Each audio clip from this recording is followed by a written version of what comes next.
అన్నీ రెడీ.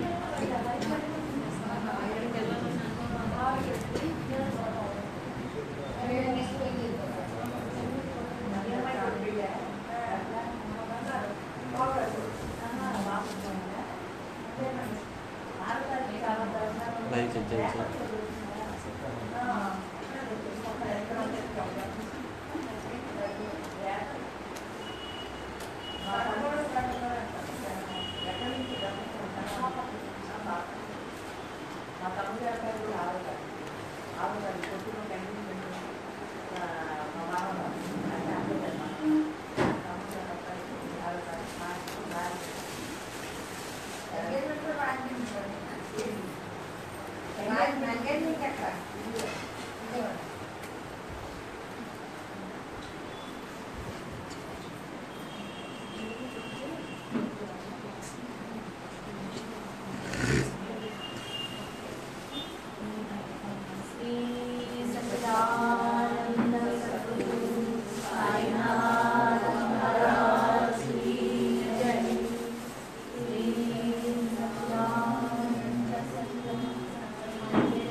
श्री सच्चिदानंद सद्गुरु साईनाथ महाराज की जय।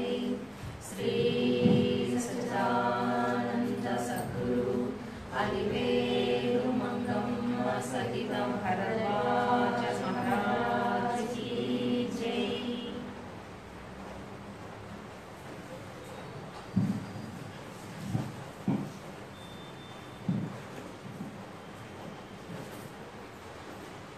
ఈ ప్రపంచంలో అన్ని దేశాలను అన్ని కాలాల్లోనూ ఎల్లప్పుడూ మహాత్ములుగాను సద్గురువులుగాను అవతరించి మనల్ని అందరినీ సన్మార్గవర్తనం చేయడానికి దీక్ష పూరినటువంటి తత్వం ఈ సృష్టిలో ఏదైతే ఉందో అటువంటి తత్వాన్ని దత్తాత్రేయ తత్వం అన్నది పెద్దలు.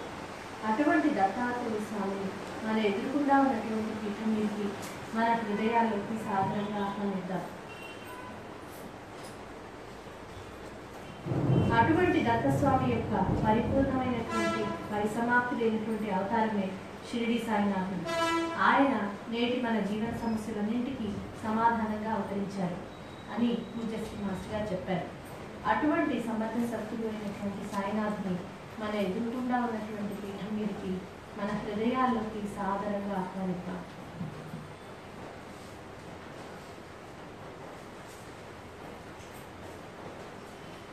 అటువంటి సమర్థ సద్గురు అయిన సాయినాథ్ని ఎలా సేవించి తరించాలో తాము ఆచరించి మనకు బోధించి మనకు మార్గదర్శకులైనటువంటి సద్గురు దంపతులైన అమ్మగారికి మాస్టర్ గారికి మనసారా కృతజ్ఞత తెలుపుతున్నాం. అటువంటి సమర్థ సద్గురులైన వారిద్దరినీ కూడా మన ఎదురుకుండా ఉన్నటువంటి పీఠం మీదకి మన హృదయాల్లోకి సాదరంగా ఆహ్వానిద్దాం.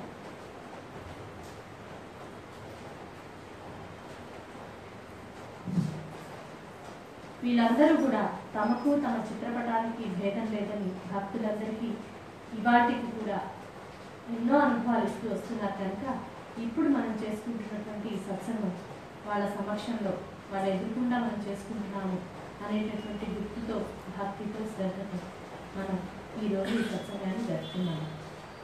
జై సాయి. శ్రీ సచ్చిదానంద సద్గురు साईनाथ महाराज की जय। श्री सच्चिदानंद सद्गुरु हरिवेणु मंगलम सहित हरिद्वाज महाराज की जय।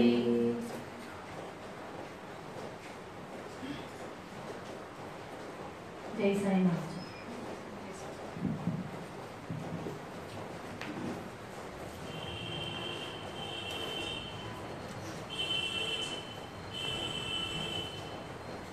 అందరూ బాబా చరిత్ర చదివిన వాళ్ళ కొత్త వాళ్ళు ఉన్నారు. అందరు చదివిన వాళ్ళు అందరికీ బాబా గురించి జీవిత చరిత్ర గురించి పరిచయం ఉందనుకుంటున్నాను. అంటే ఆయన షిరిడీలో 16 కూడా మొట్టమొదటిసారి దర్శనం. ఆ తర్వాత గ్రామస్తులందరికీ ఆయన యొక్క తీవ్రమైన వైరాగ్య స్థితిని చూసి అసలు ఇంత చిన్న వయసులో ఇలా ఉండటం సాధ్యమా అని ఫస్ట్ ఆశ్చర్యం కలిగి అద్భుతం అనిపించింది. అట్లా ఆశ్చర్యం అద్భుతం ఎప్పుడైతే కలుగుతుందో దాన్ని నిజమైన భక్తి అని నిర్వచించారు మహాత్ములంతా. అంటే అసలు భక్తి ఉంది మనకి బాబా మీద అంటే మనకి ఆయన లీలా చదువుతున్నప్పుడు కానీ ఆయన గురించి తలుచుకున్నప్పుడు కానీ మనకి ఆ లోపల అటువంటి అద్భుతం అనిపిస్తోందా లేదా, అటువంటి ప్రేమ కలుగుతుందా లేదా, అంటే ఒక క్యూరియాసిటీ అసలు ఇలా ఉండటం సాధ్యమేనా. మనకేమో ఇంకేమో అవసరం అవుతున్నాయి, ఆయనకి ఏమీ అవసరం లేకుండా ఆయన అలా ఉన్నారే.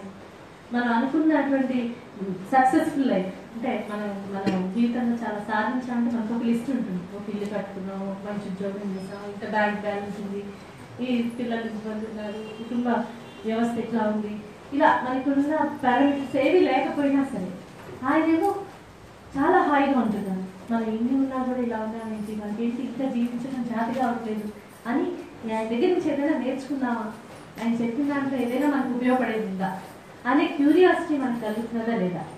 లేకపోతే ముఖ్యంగా జరిగేది ఏమిటంటే మామూలుగా ప్రపంచంలో మనం చూస్తున్నాం ఇప్పుడు ఎన్నో మందిరాలు ఉన్నాయి, ఎన్నో గుళ్ళు ఉన్నాయి, ఎంతోమంది వెళ్తున్నాం, ఎన్నో స్తోత్రాలు, ఎంతోమంది మహాత్ములు తరతరాలుగా రాస్తూ వచ్చారు. అలాగే అన్ని మతాలను ఎంతోమంది మహాత్ములు అవతరిస్తూ వచ్చారు. బాహ్యాచారాల్లో తేడా ఉంది కానీ వాళ్ళందరూ నిజమైనటువంటి సద్గురువులు ఎవరైతే ఉన్నారో వాళ్ళందరూ ప్రేమమూర్తులుగా ఉన్నారు. సాటి వారిని మీలాగా ప్రేమించని చెప్పిన వాళ్ళే అందరూ. వాళ్ళ పేరు చెప్తూ మనం కొట్టుకుంటాం కానీ వాళ్ళు అట్లా లేరు. వాళ్ళని చూస్తేనేమో కొన్ని వాళ్ళు అనుకున్నట్టుగా అన్ని వదిలేసి వైరాగ్యంగా అలా కూర్చున్నానంటే కాదు. వాళ్ళ జీవిత చరిత్ర చూస్తే తెలుస్తుంది. నిజంగా మన జీవితాలు అవి చదువుకుంటే మన జీవితాలు చాలా చప్పగా ఉన్నట్టుంటాయి. ఎందుకని వాళ్ళంతగా వాళ్ళ నిత్య నూతనంగా జరుగుతుంటుంది అన్నమాట. ప్రతిదాన్ని ప్రశ్నించి ఉంటారు. పెద్దల్లో ఒక వికాసాన్ని చూస్తుంటారు. దాన్ని ఇంకా బెటర్గా ఎట్లా చేయొచ్చు అని ఆలోచించుంటారు. వాళ్ళ బోధనలు అందుకు ఉపయోగపడుతూ ఉంటాయి మనకి. ఇప్పటికీ మనం చదువుకుంటే ఇవాళకి కూడా ఆ బోధనలు మనకు ఉపయోగపడుతూ ఉంటాయి. అంటే ఎప్పుడో చెప్పిన విషయాలు మనకు అర్థం కాకపోవచ్చు, కానీ దాని సారాంశం మటుకు అందరు మహాత్ములు అన్ని దేశాల్లో అన్ని కాలాల్లో చెప్పినటువంటిది మాత్రం ఏంటంటే, ఎలాగా మనం హాయిగా ఉండడానికి పక్కన వాళ్ళకి హాయిగా ఉంచుతూ ఉండగలమా, అంటే మనకి శ్రేయస్కరమైనటువంటి జీవితాన్ని మనం గడపడానికి పక్కన వాడికి కూడా శ్రేయస్కరంగానే ఉండగలమా. ఇది చాలా ముఖ్యమైనటువంటి విషయం. ఎందుకనంటే మామూలుగా సామాజికంగా ఏం జరుగుతుంది, ఒకళ్ళు హాయిగా ఉండాలంటే ఇంకొకరు హాయిగా ఉండకూడదు. మనం కాలు మీద కాలు వేసుకుని టీవీ చూడాలి అంటే మనకు 10 మనిషి వచ్చి చేసి కట్టాలి. మన పని ఇంకొకరు చేస్తే మనం కూర్చుంటాం. అంటే ఒకళ్ళు టీవీ చూడకపోతే మనం టీవీ చూస్తాం, ఒకళ్ళు తినకపోతే మనం తింటాం. చాలా ఒకళ్ళు కరెంట్ లేకపోతే మనకు ఉంటాం. ఇన్ని ఊళ్ళలో లేదు. సిటీలో ఉన్నందుకు చాలా అడ్వాంటేజెస్ ఉంటాయి. మనకి తొందరగా కరెంట్ పోదు. పల్లెటూళ్ళలో చూడాలి, ఇక్కడ కరెంట్ ఉంచాలి అంటే అక్కడ ఎంతో కరెంట్ తీయాలి. కరెక్ట్గా కనుక మనం ఆలోచిస్తే, నిజంగా మానవత్వం కలిగిన వాళ్ళు మనం అనుకుంటే చాలా విషయాల్లో మనం క్వశ్చన్ చేసుకోవాల్సి వస్తుంది. మనం అలా క్వశ్చన్ చేస్తాం, ఎందుకంటే చేసుకుంటే సమాధానాలు చాలా తేడాగా ఉంటాయని తెలుసు మనం. కానీ మహాత్ములు ఏం చేస్తారంటే వాటి గురించి ఆలోచించు, చేయలేకపోయారు. కానీ ఆలోచించడంలో ఒక వికాసం ఉంది, ఆలోచించకపోవడంలో ఒక సంకుచితత్వం ఉంది. ఎక్కడైతే సంకుచితత్వం ఏ రూపంలో ఉన్నా సరే అది ఆధ్యాత్మికత కాదని నిజమైన మహాత్ములందరూ చెప్తూ వచ్చింది. ఎక్కడ సంకుచితత్వం ఉన్నా సరే, ఎక్కడ తేడా ఉన్నా సరే ఎప్పటికప్పుడు వికాసవంతంగా ఉండాలి మనం చేసేటటువంటి ఆలోచన, చేసేటటువంటి పని. అది మనకి చదువుతూ ఉంటే అంతగా అర్థం కాదు. మనకి ఏంటబ్బా ఇట్లా చెప్తారు అనిపిస్తుంది. ఇంత రాడికల్గా ఉంటే ఎట్లా? వివేకానంద స్వామి చదవండి, ఎంతో రాడికల్గా అనిపిస్తారు. ఏంటి ఇంత రాడికల్గా ఉంటే ఎట్లా? అసలు బ్రతకగలమా? అది బ్రతికి చూపించలా? ఇవాళకి మనం పోతే ఎంతమంది గుర్తుపెట్టుకుంటారో మనకే తెలియదు. మనం పుట్టినప్పటి నుంచి పోయే వరకు శ్రమిస్తూనే ఉన్నాగా మనం కూడా. కానీ ఏదో వికాసం వాళ్ళల్లో ఉంది, ఏదో వికాసం మనలో లేదు. అది ఆధ్యాత్మిక వికాసం. ఆధ్యాత్మికత అంటేనే సాటివాడితో మనం ప్రవర్తించేటటువంటి తీరు అని మాస్టర్ చెప్పారు. అది చాలా గొప్ప నిర్వచనం. ఎందుకని అంటే భగవంతుడు తెలుసుకోవడం, ముక్తిని పొందడం, తరించటం, ఇవన్నీ మామూలుగా మన నిత్య జీవితంలో చూస్తే చాలా పెద్ద మాటలు అనిపిస్తాయి. ఎందుకనంటే మనకి ఆధ్యాత్మికత అనేది ఒక సెపరేట్ లైన్ గాను, లౌకిక జీవితం ఒక సెపరేట్ లైన్ గాను ఉంటుంది. మహా అయితే ఆచారాల రూపంలో మనం కొంచెం చేస్తామేమో. అంటే నైవేద్యం పెట్టేసి తాగుతాం, పొద్దున్నే లేచి నమస్కారం చేసుకుని చేస్తాం. లేదా మనకేదో లలిత సహస్రం వచ్చి ఇంకోటి దబదబా చదివేస్తాం. చదవటం ద్వారా మనలో మార్పు వస్తుందా లేదా ఒక్క క్షణం ఆగి ఆలోచించమంటాయి నిజమైన మహాత్ముల జీవితాలు. అది ఇంకా చాలా స్పష్టంగా మనకి ఇప్పుడు పరిస్థితి ఏంటంటే మనకి నిజంగా ఇప్పుడు బ్రహ్మ ఉన్నారు, ఆయనకి 4 శిరస్సులు ఎందుకు ఉన్నాయి? ఆయన బ్రహ్మలోకం అంటే అసలు ఎక్కడుంది? వెళ్ళి ఎంత ఫ్లైట్లలో తిరిగారు, ర్యాపిడ్లో తిరిగారు, ఎక్కడ ఎవరికి కనిపించలేదు. పైన ఊర్ధ్వలోకాలు అంటున్నాం, అధోలోకాలు అంటున్నాం, కింద పాతాళం, ఇంకా చాలా. ఎక్కడ కింద? భూమి రౌండ్గా ఉంటే ఎక్కడ కింద, ఎక్కడ పైన? రౌండ్గా తిరుగుతుండే పైన. కింద ఉన్నవాడికి అది పైన, ఇక్కడ ఉన్నవాడికి ఇది పైన. మరి అప్పుడు వాళ్ళు ఎక్కడున్నట్టు? ఎప్పుడైనా మీరు 4 తలకాయలు ఉన్న మనిషిని చూసారా? అన్ని చేతులు ఉన్నవి అంటే వాటికి ఏదో అర్థాలు ఉన్నాయి, అవి మనకి తెలియదు. తెలిసినా అవి మనకి ఎవరైనా ఎక్స్ప్లెయిన్ చేసి చెప్పారనుకోండి, దానిలో వచ్చి డౌట్లు క్లారిఫై చేసేవాళ్ళు లేరు. చాలా అది. అందుకని ఏమవుతుందంటే మనకి అవి చదువుకోవడం అనేది ఒక లైన్ గాను, మనలో పరివర్తన రాకపోవడం అనేది వేరే లైన్ గాను ఉంటుంది. యాక్చువల్గా ఏమంటారు, ఒక్కసారి వెంకటేశ్వర స్వామి నామం చదివినా సరే, ఒక్కసారి లలితాపవాన్ని తలుచుకున్నా సరే, ఒక్కసారి ఖురాన్ ముట్టుకున్నా సరే తరించేస్తామని దాంట్లో చెప్పుకుంటున్నారు. ఎన్నిసార్లు చదివినా ఏం కానీ ఎక్కడో తేడా ఉంది. వాళ్ళ దాంట్లో తేడా ఉండడానికి లేదు, ఎందుకంటే అక్కడ ప్రూవెన్ ఎగ్జాంపుల్స్ ఉన్నాయి. మరి అదేంటి పోతన సినిమా చూసేది తపస్సులో కూర్చోాలని ఉమ్మిడివరం బాలయ్య అని ఎన్నిసార్లు చూసుంటాడు, ఇంకా ఎన్ని భక్తి సినిమాలు చూసుంటాడు. అంటే ఒక ఫార్ములా అయితే ఉంది, అది మనం చేస్తున్నామా లేదా అనేది మనకి క్లారిటీ లేదు. ఎందుకు చేయాలి? అసలు ఏంటి భగవంతుడు అంటే? అసలు అది నిజమేనా? ఇప్పుడు ఎవరైనా సరే మనం వింటా అనుకోండి, కృష్ణుడు ఒక రాక్షసుని చంపాడు, శకటాసుని చంపాడు. అది మనల్ని మనం నమ్మించేసుకోవడంలో ఉంది. ఆయన భగవంతుడు, ఆయన ఏం చేసినా కరెక్ట్ చేయగలడు. ఎలా చేయగలడు అనే క్వశ్చన్ వస్తే అసలు అది పాసిబుల్ అని ఎవరైనా అడిగారనుకోండి, మనకి జనరల్గా అలవాటైనటువంటి ప్రవర్తన ఏంటంటే ఆయన దేవుడు, ఆయన గురించి మాట్లాడాలి, ఆయన ఏమైనా చేయగలడు. ఈ రకమైన మాటలు మనకి చాలా అలవాటైపోయాయి తరతరాలుగా. నిజంగా క్వశ్చన్ చేశారనుకోండి, సమాధానాలు చాలా తక్కువ మందికి తెలుసు. దానిపైన మళ్ళీ డౌట్ వేశారనుకోండి, కొంత దూరం కొంత క్లారిటీ ఉన్నవాడు కొంత దూరం, ఇంకా కొంచెం క్లారిటీ ఉన్నవాడు ఇంకొంత దూరం పెడతారు. కానీ అల్టిమేట్గా అర్థం చేసుకునేవాడు చాలా తక్కువ. అందుకని ఇప్పుడు ఈ తరం క్వశ్చన్ చేయడం మొదలుపెట్టినారు, రాడికల్గా మనకు అనిపిస్తారు. ఎందుకంటే మనం క్వశ్చన్ చేయడం మానేస్తాం. కానీ ప్రకృతి ఏం చెప్తుందంటే, పసిపిల్లాడిగా ఉన్నప్పుడు, సహజ ప్రవృత్తిలో ఉన్నప్పుడు మనకి క్వశ్చనింగ్ అనేది సహజ స్వభావంగా ఉంటుంది. అంటే మనుషులకి, మనం పైనుంచి వేరే అలవాట్లు కనుక చేసుకోకపోతే మన మనస్సు తప్పకుండా ప్రశ్నిస్తూనే ఉంటుంది ప్రతి విషయాన్ని. పెద్దవాళ్ళు చెప్పారు అమ్మో అనో, ఏ పుట్టలో ఏ పావుందనో. మనం కప్పేసుకోకపోతే కనుక మన మనస్సు కూడా ప్రతి విషయాన్ని ప్రశ్నిస్తుంది. మీరు కూడా ఆలోచించండి, ఒక వయసులో, చిన్న వయసులో, మనకి ఈ తరం ఎలా ఉందో తెలియదు. నా స్టేజ్కి వచ్చేటప్పటికే ఎందుకు పొట్టు పెట్టుకోవాలి, పెట్టుకున్న వాళ్ళు లేరా, ఎందుకు గుడికి వెళ్ళాలి, లేని వాళ్ళు లేరా, ఇంకా మంచి పనులు చేస్తున్న వాళ్ళు లేరా, గుడికి వెళ్ళకుండా వెళ్తూ బాగా పిచ్చి పనులు చేస్తున్న వాళ్ళు లేరా. వెళ్ళటం వల్ల వీడికి వచ్చినటువంటి ప్లస్ పాయింట్ ఏంటి, వెళ్ళకపోవడం వల్ల వాడికి వచ్చిన నష్టం ఏంటి? బయట కూడా చాలా మంది మంచి వాళ్ళు ఉన్నారు, చాలా మంచి పనులు చేసేవాళ్ళు ఉన్నారు, అసలు దేవుడికి దీపారాధన కూడా చేయకుండా ఉన్నారు. వీళ్ళు పూర్తిగా డబ్బులన్నీ భగవంతుడి ఇంటిలో వేసి మిగతా చోట్ల అధర్మంగా ఉన్నవాళ్ళు చాలా మంది ఉంటారు. ఎవరు బెటర్? ఆ ప్రశ్న పిల్లలకి వస్తుంది, ముందుకు రాదు. ఏంటి తేడా అంటే, జనరల్గా మనకేమవుతుందంటే, మనం ఆ క్వశ్చన్ ఎదుర్కోలేక పెద్దరికంతోనో లేకపోతే ఇంకో దాంట్లో ఫస్ట్ వాళ్ళని ఆ అలవాటు తప్పిస్తాం. మనకు కూడా అలాగే తప్పింది. మన పెద్దలు మనం ప్రశ్నిస్తే నోరు మూయంటాం, అడిగే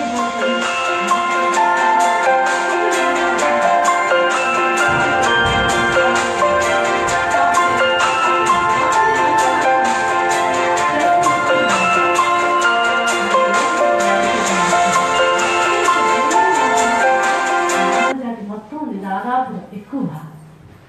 దీనివల్ల నష్టం ఏంటి? ఏముంది నష్టం? లేస్తున్నాం, ఆ పెద్దవాళ్ళు పెట్టుకోమన్నా బొట్టు పెట్టుకుంటున్నాం, ఇంకోటి అక్కడ ఏం తేడా వస్తుందంటే, అసలు ఎందుకు ఏం చేస్తున్నాం తెలియదు కనుక గందరగోళంగా ఉంటుంది మనసు. ఏ ప్రశ్నకి మనకే సమాధానం లేదు. మనం ఇంకొకరికి ఏం చెప్తాం? మన నెక్స్ట్ తరం పెట్టుకోవట్లేదు అనుకోండి, వాళ్ళు ఏదో తక్కువ అయిపోయినట్టు అనుకుంటాం. మనం ఏదో అది పెట్టుకోవడం వల్ల మనం ఏమైనా మారేమని చూసుకుంటే మాత్రం వాళ్ళు ఎలా ఉన్నారో మనం అలాగే ఉన్నాం. ఆ వయసులో పెద్ద వాళ్ళు మనలాగే ఉంటారు. ఎందుకంటే మన జీవితానుభవాల ద్వారా షేప్ అయిన వాళ్ళే, కానీ ఈ ఆచారాల వల్ల స్పెషల్గా మనకు వచ్చినటువంటి అడ్వాంటేజ్ లేదు. అందుకని మోరాలెస్ ఏమవుతుందంటే, అన్ని మతాల్లో అన్ని చోట్ల కూడా ఎక్కువ భాగం మందికి కన్ఫ్యూజనే ఉంటుంది. ఎందుకు చేస్తున్నావో తెలియదు, ఏం చేస్తున్నావో తెలియదు, చేయమన్నారు కనుక చేస్తున్నాం, చేయకపోతే ఏమో నన్ను భయంతో చేస్తున్నాం. అలా కాకుండా మనకి ఎవరైనా స్పష్టంగా చెప్పగలిగితేనో ఇది ఇట్లా, ఇది ఇట్లా, ఇది ఇట్లా, ఇది ఇట్లా, ఇది ఇట్లా, ఇది ఇట్లా మనం చదువుకుంటాం. ఎన్నో పురాణాలు కథలు మీరు చూస్తున్నారు, టీవీలో గోల్డ్ అని భక్తి కార్యక్రమాలు వస్తున్నాయి, గోల్డ్ అని సేవా కార్యక్రమాలు, ప్రతి గుడిలో కిటకిటలాడుతూ జనాలు. ఇది ప్రతి సత్సంగాన్ని వేసేటువంటి ప్రశ్న ఏం కాదు, మహాత్ములందరూ వేస్తారు. ఇంత చేస్తున్నారు ఏంటి, ఎందుకు మానవ ఇంకా మంచిగా ఎందుకు మారట్లేదు, ఇంకా చెడ్డగా ఎందుకు అయిపోతుంది? మరి పూజలు పెరిగితే మంచితనం కూడా పెరగాలిగా. అంటే ఏమవుతుందంటే, అవన్నీ కూడా ఎప్పుడైనా సరే మీ మామూలు చిన్న సందర్భం నుంచి పెద్ద సందర్భం వరకు తీసుకోండి, ఒకటే ఒక పొల్యూషన్ జరుగుతుంది ఎప్పుడైనా సరే. అది ఈగో. పిల్లల మధ్య వచ్చినా సరే, పిల్లల మధ్య వచ్చినా సరే, పెద్దల మధ్య వచ్చినా సరే, ఒక కుటుంబానికి ఇంకో కుటుంబానికి వచ్చినా సరే, దేశానికి వచ్చినా సరే ఎక్కువ భాగం ఈజో ప్రాబ్లమే ఉంటుంది. యాక్చువల్ ప్రాబ్లం చాలా తక్కువ ఉంటుంది. సర్దుకోలేనంత పెద్దదిగా ఏది ఉండదు. ఎందుకంటే మన సాంఘిక జీవిలో ఒకరి మీద ఒకరు డిపెండ్ అవ్వకుండా అయితే ఏది కాదు కదా. ఫస్ట్ అది యాక్సెప్ట్ చేయడానికి ఇప్పుడు చాలా ప్రాబ్లం ఉంది మనకి. మనం ఏం చెప్తున్నాం పిల్లలకి? కలిసి ఉండండిరా, హాయిగా కలిసి ఉంటే సాల్వ్ చేసుకుంటారా. ఇదిగో ఇన్ని మనందరం ఎన్నో సమస్యల నుంచి వెళ్ళాం కదా. ఇది ఈ సమస్య వస్తే ఇలా పక్కన పడితే ఇలా కాకుండా ఇలా చేసుకుంటే సామరస్యంగా ముందుకెళ్ళచ్చు. నేర్పుతున్నాం నేర్పం. పక్కన వాడి కంటే నీకు 2 మార్కులు ఎక్కువ రాదా? నీకు ఫస్ట్ రావాలి, మిగతా వాళ్ళకి రావద్దనేగా మనం చెప్తున్నాం. ఇంక ఇద్దరు కలిసి ఎలా ఉంటారండి? అంటే ఒకవేళ మనకంటే ఎక్కువ వస్తే మనం ఇచ్చేటటువంటి వాల్యూ సిస్టమ్ వల్ల ఏం జరుగుతుందంటే వాడు జలసీ వస్తుంది. నిజంగా వాడు కష్టపడ్డాడు, రావట్లేదు, ఏమవుతుంది? పక్కన వాడిని చూస్తే జలసీ వస్తుంది. లేదు మీకు వచ్చింది, పక్కన వాడిని చూస్తే చులకన భావం వస్తుంది. ఇంకా వాళ్ళిద్దరు కలిసి ఎప్పుడు పని చేసేదంట. కలిసిన హాయిగా కలవగలరు, మనం కలవలేం కదా. ఆ విద్య ఏదైతే ఉందో అది మెయిన్ విద్య, మానవ జాతికి అవసరమైన విద్య. మిగతావన్నీ ఎన్ని చేసినా ఎన్ని చేయకపోయినా అది ఉండకపోతే ఏమవుతుందంటే ఇప్పుడున్నట్టే ఉంటుంది ప్రపంచం. ఒకడు బయట వెళ్తుంటే 10 మంది వెనక్కి లాగుతుంటారు. ఎవరు ఎవరిని నమ్మలేదు. అందుకని ఎందుకు మన పిల్లలకి ఎందుకు చదువు చెప్తున్నాం అంటే, అమ్మో రేపొద్దున పరిస్థితులు ఎలా చక్కదిద్దుకోవాలి? అసలు రావాల్సింది చక్కదిద్దుకుంటే నువ్వు నిలబడిపోయినా ఇంకోటి నిలబెడతాడు కదా. ఒక తరం క్రితం, 2 తరాల క్రితం, 3 తరాల క్రితం చూడండి, కుటుంబంలో ఒక్కడు బాగా సక్సెస్ఫుల్ అయితే ఏమంటే నా తమ్ముడు ఉన్నాడు, ఈ కుటుంబానికి ఏమి లోట్లేదు, అందరినీ వాడు చూసుకుంటాడు అనేటటువంటి భరోసా ఉండే. ఇప్పుడు వాడు పైకి వెళ్తుంటే కుటుంబాలకే జలసి వస్తుంది. వాడు చూడడేమో అని భయం వచ్చి వీళ్ళు జాగ్రత్తలు పడతారు. అంటే ఏ విద్య లోపిస్తుంది? వాడు చూసేటట్టుగా చెప్పేటటువంటి విద్యను వీడు వాడికి వస్తే వీళ్ళు గర్వించేటటువంటి విద్య పోతుంది.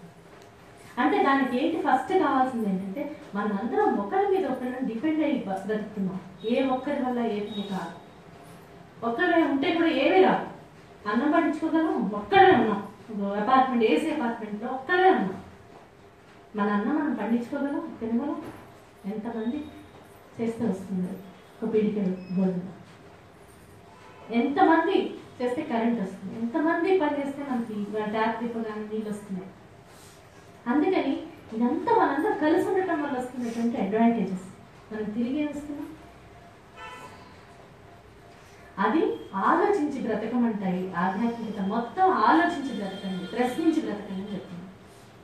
ప్రశ్నించాక నీకు క్లారిటీ వచ్చింది, అప్పుడు పక్కన వాడికి ఎంత తెలుసో క్వశ్చన్ చేస్తూ బతకు. నువ్వు దాన్ని అనుసరించి నీ జీవితాన్ని మలుచుకుని నీకు తెలిసింది 10 మందికి చెప్పు. మామూలుగా మనకి ఏమవుతుంది, మనకు ఒక రవ్వ ఎక్స్ట్రా తెలుసు అనుకోండి, అయిపోయాడే పక్కన వాడు. మనకి తెలిసిన విషయం అందరికి తెలిసేదాకా మనం నిద్రపోం కదా. అంతదాకా అక్కర్లేదు. కొత్త వస్తువులు కొనుక్కుంటే మంచి ఇల్లు కట్టుకున్నాము ఎక్కడ ఎడారిలో, అస్సలు సంతోషం ఉండదు. చుట్టాలందరినీ పిలవాల్సిందే, చూడాల్సిందే, బాగుండాల్సిందే. అంటే ఎసెన్షియల్గా మనకి ఇంకొకళ్ళు మనకి విలువిస్తే తప్ప మనం మనకి విలువ ఇవ్వలేదు. అటువంటి పరిస్థితికి వచ్చేసాం. అప్పుడు ఏమవుతుంది, అవతలాడు ఇవ్వలేదు అనుకోండి, ఏ కారణం చెప్పి మనం చచ్చిపోతాం.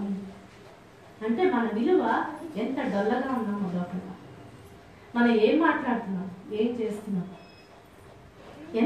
మనకి ఎంత క్లారిటీ తోటి జీవితం నడుస్తున్నాం అనే దాన్ని వేస్ట్ చేసుకుని మన విలువ మనకి కాకుండా ఏం జరుగుతుందనమాట, పక్కన వాడు మనల్ని ఎంత మంచివాడు అనుకుంటున్నాడు అనే దాంతో పక్కన వాడు ఒప్పించడానికి జీవితం అంతా గడిచిపోతుంది. అమ్మో వాళ్ళే అనుకుంటారు, అమ్మో వీళ్ళే అనుకుంటారు. చాలా ఆశ్చర్యం. ఎవరు ఎక్కువసేపు ఎవరి గురించి అనుకుంటారు, అందరూ ఈ టెన్షన్లోనే ఉంటారు. ప్రతి వాళ్ళు ఈ టెన్షన్లోనే ఉంటారు. మీరు ఆలోచించండి, మంచి చీర కట్టుకుని వెళ్ళాము ఫంక్షన్కి, ఎంతసేపు చూస్తారు? మనం దాన్ని సెలెక్ట్ చేయడానికి దానికోసం ఎన్ని రోజులు కష్టపడి ఉంటాము. నిజంగా ప్రతి వాడు వాళ్ళు చూస్తున్నారో లేదో గమనిస్తుంటాడు అంతే. ఎవడెవరిది చూడు, మీరు జాగ్రత్త చూడు. మహా అయితే చాలా బాగుందని అనేసి వాళ్ళ వల్ల వాళ్ళు ఉంటారు, లేదా జలసీలో ఉండటం, మామూలుగా చిరుతానికి ఉండటం. అల్టిమేట్గా ఏంటంటే హాయిగా మాత్రం ఉండలేవు. ఇంతకీ ఆధ్యాత్మికత మొత్తం చెప్పేది ఏంటంటే ముక్తి ముక్తి ముక్తి అంటే అదేదో పెద్ద విషయం అనిపిస్తుంది మనకి. ముక్తి అంటే ఏంటంటే ఇదిగో ఇట్లాంటి పిచ్చి పిచ్చి ఆలోచన నుంచి బయటకు వచ్చి సరైన ఆలోచనతోటి నువ్వు షేర్ చేసుకోగలవు. నువ్వు పక్కన వాడికి శ్రేయస్సు కలిగిస్తూనే నువ్వు శ్రేయస్సుని పొందగలవు. మనిషికి అంత తెలివితేటలు ఉన్నాయి. అది నీకు అంత తెలివితేటలు ఉన్నాయి, కేపబిలిటీ ఉంది. ఏదైనా చేయాలనుకుంటే చక్కగా ఆలోచించి చేయగలవు. అదేదో మంచిగా హాయిగా బ్రతకడానికి చేసుకోరాదు అంటుంది ఆధ్యాత్మికత. అది ఎలా ఆలోచించాలో చెప్తూ పోతారనమాట. అది సామాజికంగా మనం ఎంత చెడ్డగా ఉంటా ఉంటే వాళ్ళు ఎంత మంచి చెప్పినా మనం తీసుకోలేదు ఒక స్థాయి దాటాక. అది దానికి క్రమమైనటువంటి ట్రైనింగ్ మనసుకు కావాలన్నమాట. దానికి అతి చిన్న బలహీనత తీసుకుంది. ఏదో నాకు ఊరికే దూల నోటి దూల ఉబ్బుసు ఒక పక్కన నుంచి ఇంకొకరితో మాట్లాడతాను, అదొక అలవాటు అనుకోండి. దానికన్నా ఇంకో మంచి మంచి మాట మాట్లాడుకోవచ్చు. నాకు పాటలు వింటాం అలవాటు. నా చండాల పాటలు వినే బదులు భక్తి పాటలు వింటాను. ఎందుకనంటే ఒక ముఖ్యమైన సూత్రం ఉంది. మనం సాంఘిక జీవితంలో అవటం వల్ల ఏమవుతుందంటే మనం ఒకరినొకరు ప్రభావితం చేసుకుంటుంటాం. అందుకని ఏ మనిషి ఎట్లా ఉంటాడు అనేటటువంటి దేని మీద ఆధారపడింది, ఎటువంటి ప్రభావాలు ఎలా చేస్తున్నాడో జీవితంలో దాని మీద. అంటే నేను ఎట్లాంటి వాళ్ళ మధ్య ఉంటానో అటువంటి ఆలోచనలు నాకు వస్తాయి. ఎందుకనంటే కంపారిజన్ మనకి సహజం. దాన్ని ఏదైనా సరే అది సర్వత్ర వర్జయేది కాదు. ప్రతిదీ మనం మనకి ఎక్కడ ఎంతవరకు దేన్ని ఉపయోగించుకోవాలి అనేటటువంటి వివేకం కలిగినటువంటి ఆలోచన కలిగినటువంటి గ్రూప్ కావాలి, ఫ్రెండ్షిప్స్ కావాలి, చుట్టాలు కావాలి, బంధుత్వాలు కావాలి. మన పిల్లలకు కూడా అదే కావాలి. అంటే ఆరోగ్యకరంగా బ్రతకడం. ఇవన్నీ ఆధ్యాత్మికత విషయాలు నేను మాట్లాడుతున్నది ఒక్కటి కూడా ఆధ్యాత్మికత కానీ లేదు. అసలైన ఆధ్యాత్మికత చెప్పేది ఇదే. అందుకని ఒక్కసారి దానికి వెళ్ళిన తర్వాత ఒకసారి దాని గురించి తెలుసుకోవడం మొదలుపెట్టాక ప్రతి మాట మన జీవిత సత్యంగా ఉంటుందన్నమాట. అది జీవిత సత్యాలతో కూడుకున్నటువంటి విషయం కనుక అది సనాతన ధర్మము అని చెప్పారు. ఎందుకని నిజాలు ఏవైతే ఉన్నాయి నాయన మనకి అనిపిస్తుందిగా, ఎవడైనా చచ్చిపోతాడు కానీ మనం చావం అనిపిస్తుంటా. ముసలి వాళ్ళు అయ్యే వరకు ముసలి వాళ్ళు అయ్యాక అనిపిస్తుంటే ఎవరైనా బ్రతుకుండొచ్చేమో కానీ మేము పోతారనిపిస్తుంటా. ఇదే రెండింటికి తేడా మాస్టర్ గారు చెప్పారు, యవ్వనానికి ముసలితనానికి. కానీ యాక్చువల్గా చూసుకుంటే ఎవరు ఏ క్షణాలైనా పోవచ్చు కాదు. చిన్నపిల్లల బోట్ల, ముసలాళ్ళ బోట్ల, వయసులో ఉన్న వాళ్ళ బోట్ల, ధనవంతుల బోట్ల, సినిమా యాక్టర్ల బోట్ల, పొలిటీషియన్స్ బోట్ల, ప్రతి వాళ్ళు పోతారు. ప్రతి వాళ్ళకి అంతే ఛాన్స్ ఉంది. కానీ జీవితం ఎట్లాంటి ఇల్యూషన్ కల్పిస్తుందంటే ముసలి 100 ఏళ్ళు బతుకుతున్న వాళ్ళు ఉన్నారు, వాళ్ళ పిల్లలంతా పోతారు లేదా. కాబట్టి ప్రతి వాడికి అంతే ఈక్వల్ ఛాన్స్ ఉన్నప్పటికీ మనకేమనిపిస్తుందంటే ముసలివాళ్ళు లేకపోతే ఎటు పోతాగా, చిన్నపిల్లలు ఎటు పోగా ఇప్పుడే పోము అనిపిస్తుంది. అదేంటో వృద్ధాప్యానికి యవనానికి తేడా. సరే అదెట్లా ఉన్నా ఈ విషయాలు అప్పుడు దాన్ని బేస్ చేసుకుని మన ప్రవర్తన అంతా షేప్ అయిపోతూ ఉంటుంది. కాబట్టి మనకి సరైనటువంటి ఆలోచన ఉత్సాహము కలిగినటువంటి టైంలోనే జాగ్రత్తగా మంచి ఆరోగ్యకరమైనటువంటి మనస్సుని, ఆరోగ్యకరమైనటువంటి శరీరాన్ని, ఆరోగ్యకరమైనటువంటి కుటుంబాన్ని, ఆరోగ్యకరమైనటువంటి సంఘాన్ని, ఆరోగ్యకరమైనటువంటి దేశాన్ని ఎలా నిర్మించుకోవాలో చెప్పేటటువంటి ఏకైక విద్య ఏదైతే ఉందో దాన్ని ఆధ్యాత్మికత అన్నారు. అసలైన ఆధ్యాత్మికత అదే. ఈ చుట్టూరా ఉండేవన్నీ ఏంటో తెలుసా, దానికోసం రకరకాల, ఇప్పుడు మనం ఏదో వంట చేస్తున్నాం, ఏదో ఉప్పు ఎక్కువైంది, ఇంకోటి ఏదో వేయి అంటావా, ఆలు వేసి తీసేసేది తగ్గిపోతుందంట. ఉల్లిపాయలు కలుపుకొని 10 మంది చుట్టాలు వచ్చారు, కొంచెం కూర చేస్తాం, ఏం చేస్తాం, ఇంకో టమాటాలు ఉల్లిపాయలు వేస్తాం పెంచడానికి.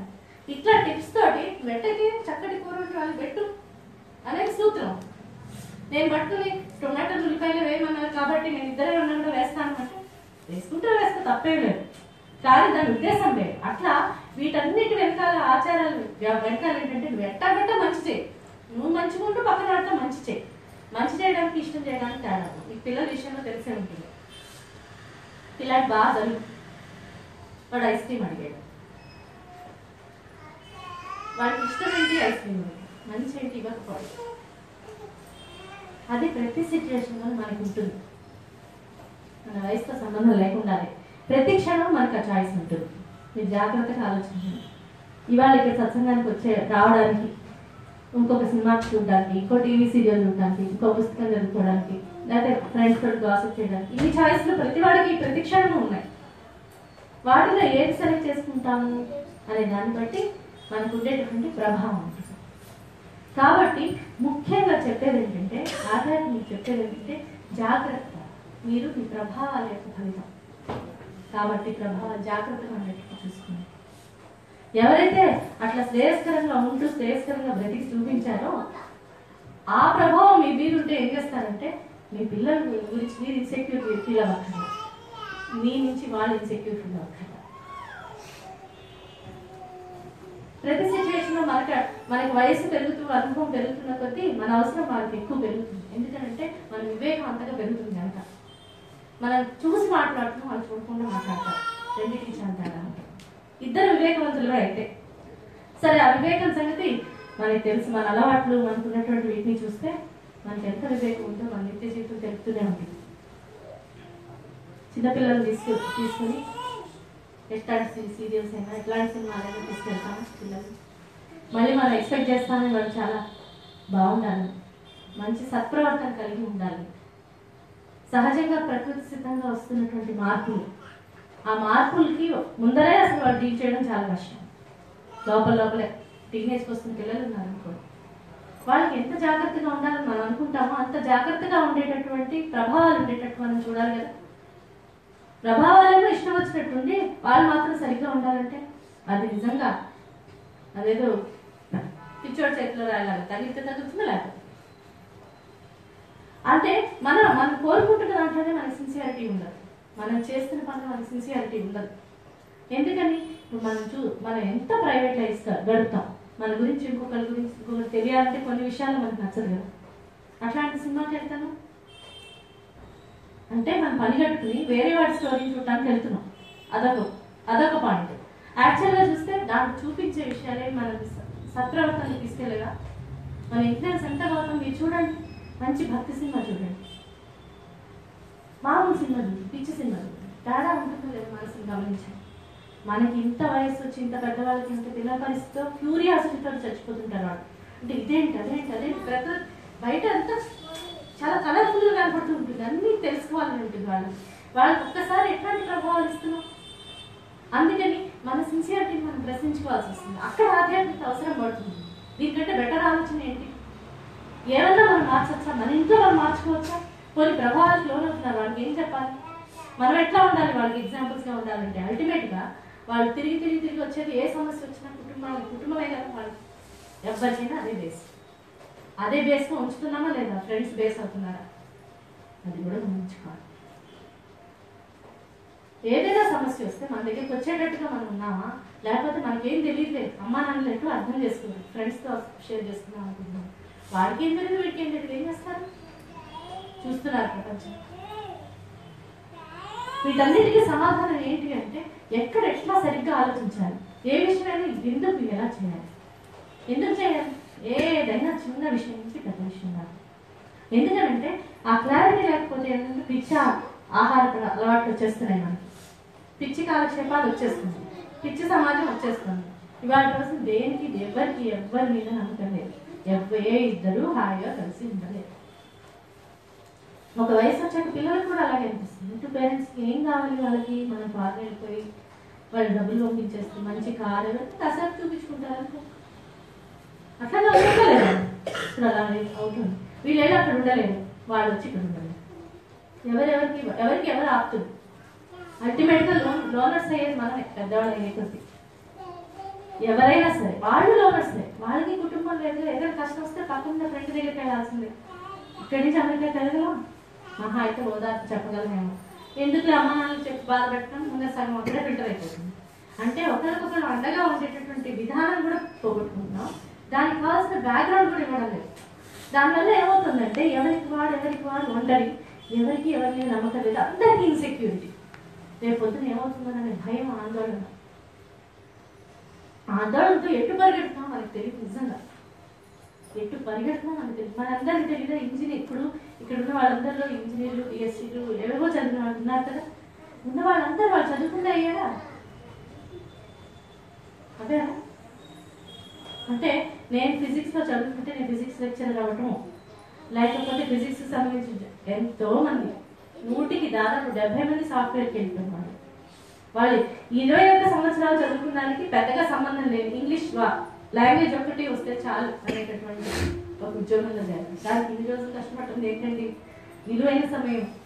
ఇంకేదో నేర్పించాం అనుకోండి, వాళ్ళకి ఏదో ఒంట్లో బాగాలేదు మందు వేసుకోవడం నేర్పించాం, డాక్టర్ దగ్గర పరిగెత్తక్కర్లేదు, బీపీ చూసుకోవడం నేర్పించాం, పరిగెత్తక్కర్లేదు, జలుబుకి దగ్గుకి ఏం కావాలో చూపించాం, ఏం చేసుకోవాలో నేర్పించాం, టెస్ట్ ఎలా చేసుకోవాలి ఇంట్లో చేసుకోవచ్చు అసలు నేర్పించాం, టైలరింగ్ నేర్పించాం. వాడు బట్టలు వాడు కుట్టుకుంటాడు, దాని ఇప్పుడు ఇక్కడ కిలోమీటర్లు వెళ్ళి వాడి దగ్గర ఇంకో మళ్ళీ 4 సార్లు తిరిగేదో తెచ్చుకుంటాను. కానీ ఆ విద్య ఇంకా ఉపయోగం కాదు జీవితానికి.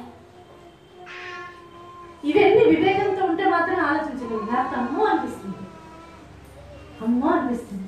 ఒకప్పుడు ఉన్నటువంటి భరోసా అయిపోయింది మనకి లేదు సమాజ పరంగా. ఎందుకంటే అందరికీ ఇదే ఇన్సెక్యూరిటీ, అందరికీ ఇదే కావాలి, అందరు పరిగెడుతున్నారు ఎటో తెలియదు, ఒకడొకడు తొక్కుకుంటూ పరిగెట్టుకుంటూ వెళ్తున్నాడు. ఎక్కడికి వెళ్తాడు? చివరికి వాడు ఒక్కడే ఉంటాడు, వాడికే 10 మంది కావాలి. 10 మందిని ఎక్కడో వదిలేసి వచ్చాయి. కాబట్టి ఆధ్యాత్మికత ఏం చెప్తుంది అంటే సాటి వారితో మీరు ఎలా ప్రవర్తించాలి, ప్రతి సిచ్యువేషన్లోనూ సరిగ్గా ఆలోచించి సరైన నిర్ణయాలు ఎలా తీసుకోవడం ద్వారా వచ్చే ఫలితాలను ఎట్లా మీరు ధైర్యంగా ఎదుర్కోవాలి. అంటే ఆధ్యాత్మికంగా ముందుకెళ్ళే కొద్దీ ఏమవుతుందంటే జీవితంలో కంగారు తగ్గిపోయి ఇంకా ధైర్యం రావాలి. అలా వస్తోంది అంటే ఆధ్యాత్మికత. కన్ఫ్యూజన్ ఉంది అంటే ఆధ్యాత్మికత కాదు. మనకి రాముడి గురించి కన్ఫ్యూజన్ ఉంది, ఎందుకు భార్యను పంపించాలి, ఇది ఆధ్యాత్మికత కాదు. ఎందుకు పంపించాలో తెలుసుకున్నాం, ఎందుకు పంపించాడో తెలుసుకున్నాం, అది ధర్మసూత్రం, అది ఆయన అది ఏం చూపించదలుచుకున్నాడు, దాని ద్వారా మనం ఏం నేర్చుకోవాలి అనేది నేర్చుకున్నాం. అందుకు ఆ కథ అర్థమైంది మనకి, అది ఆధ్యాత్మికత. దానివల్ల మనలో మార్పు వచ్చింది, ఆధ్యాత్మికత. మార్పు రాలేదు, ఏమో ఆయన దేవుడు కనుక ఏం చేస్తారు కాదు. ఎందుకంటే ఇట్లాంటి కన్ఫ్యూజన్లోనే మనం చాలా ఎక్స్ప్లాయిట్ అవుతామండి. గుడికి వెళ్తుంటాం వస్తుంటాం, గుడికి వెళ్తుంటాం వస్తుంటాం, చదివేస్తూ ఉంటాం, కానీ ఒక్కసారి కూడా అర్థంతో మనం చదవం. మనకేమో లెక్క తిరిగిపోతుంటుంది, టేప్ రికార్డర్కి మనకి తేడా ఉండదు. ఎందుకంటే 1-2 సార్లు ఫస్ట్ టైం ఏమన్నా కొంచెం అర్థం గుర్తుంటుందేమో, ఆ తర్వాత అలవాటు అయిన కొద్దీ రొటీన్ అవుతుంది. టేప్ రికార్డర్ అంతా మనం అంతే, ఇంకా టేప్ రికార్డర్ రక్తపాతం చేస్తుంది, బుర్రకు ఆలోచించాలి. మనకి ఇక్కడ తిరిగిపోతుంటుంది అనమాట. బాగా నైవేద్యం పెడుతుంటాం, భగవంతుడి నైవేద్యం పెడుతుంటే బుర్ర మాత్రం ఎక్కడ ఉంటుంది. చూసారు, దానివల్ల జీవితంలో మనలో ఒక్క చెడుగుణం కూడా మారదు, ఒక్క మంచి గుణం పెంపొందదు. మహా అయితే ఒక అలవాటు, అది మంచి అలవాటు అనేటువంటి అపోహలు అయితే ఉంటాం, కానీ అది మంచి అలవాటు అలా, శ్రద్ధగా పెట్టడం మంచి అలవాటు అలా. అబ్బా నాకు అసలు కృష్ణుడు అంటే చాలా ఇష్టం, లేకపోతే ఇంకో అమ్మవారు అంటే చాలా ఇష్టం, ఇంకంతా ఆడు చూసుకుంటుంది, అంత భరోసాగా ఉంటున్నాం, కంగారు పడుతున్నా, అంత భరోసాగా ఉండాలి. ఉంటే ఒక్క అన్యాయం కూడా చేయదు, ఒక్కడిని పొలి మాట మాట్లాడుతున్నాం. ఆ మార్పు వస్తే ఆ మాటకి లేక అది ఆత్మవంచన పరవంచనే అది లెక్కలోకి తీసుకుంటుంది మన కర్మసూత్రం. వీడేంటి, వీడు సిన్సియర్గా ఉన్నాడా లేదా? అందుకని మహాత్ముడికి ఆధ్యాత్మికత ముఖ్యమైనది ఏంటంటే మనతో మనం ఉండేటటువంటి సిన్సియారిటీ.